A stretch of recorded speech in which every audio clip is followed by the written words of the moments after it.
হচ্ছে স্বপ্ন, শুনলে তোমার রাতে আর ঘুম হবে না। এমনিতেই কত ঘুম হয়, তোমার নাক ডাকা শব্দে এতটুকু ঘুমানোর জো নেই গো। তোমার জন্য কষ্ট হয় গো, তাই ভাবছি কাশি চলে যাব, বাকি জীবনটা ওখানেই কাটিয়ে দেবো। দিচ্ছি যেতে দিচ্ছি, তিনি কাশি বাসি হবেন আর আমি এখানে ন্যাড়া হয়ে বেধোয়ার জীবন কাটাবো। মা তুমি ন্যাড়া হবে কেন? আমি হব। ন্যাড়া তোমাকে এমনি হতে হবে, চুলে যা উকুন হয়েছে রে বাপ, এক নাক ডাকা তার উপর চুলকুনি। আমি যাই কোথায় বলো তো?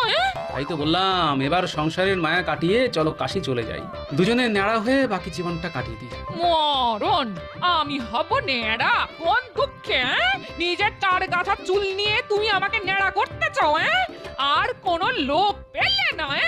নাপিতকে কখনো দেখেছো নিজের চুল কেটে ন্যাড়া হতে? তাই ভাবছি কাকে ন্যাড়া করা যায় বলো তো।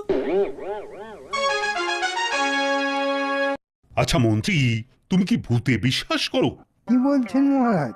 ভূত আমাদের চারদিকে ঘুরে বেড়াচ্ছে। এটা কিন্তু মন্ত্রী ঠিক কথাই বলেছে, এই সভাতেও ভূতের গন্ধ আমি কিন্তু এক্ষুনি পেলাম, একবারে খাঁটি আতরের গন্ধ। মহারাজ, আতর একমাত্র আমি মাখি, তার মানে গোপাল বলতে চাইছে আমি ভূত। এই, এ তো ঠাকুর ঘরে কে? আমি তো কলা খাইনি। আচ্ছা আমি কি একবারও মন্ত্রীর নাম উচ্চারণ করেছি? আমাকে কি বোকা পেয়েছো? আরে তোমার বুদ্ধি আছে জেনে খুবই খুশি হলাম। মহারাজ, এত অপমান সহ্য করা যায় না। গোপাল আমাকে ভূত বলছে এবং বুদ্ধি নেই বলছে। আরে ও ঠাট্টা করেছে, তুমি তো বললে আমাদের চারপাশে নাকি ভূত ঘুরে বেড়াচ্ছে। ভূত হচ্ছে আমাদের অতীত। অতীত কি করে ঘুরে বেড়াবে? মন্ত্রী মশাই এ বিষয়ে কিছুই জানে না বলে মনে হয়। হ্যাঁ, বিজ্ঞানী তো সব জানতা হয়ে বসে আছে। মহারাজ, বিজ্ঞানীর এই সভাতে কি কাজ বলুন তো? এটা তুমি কি বলছো?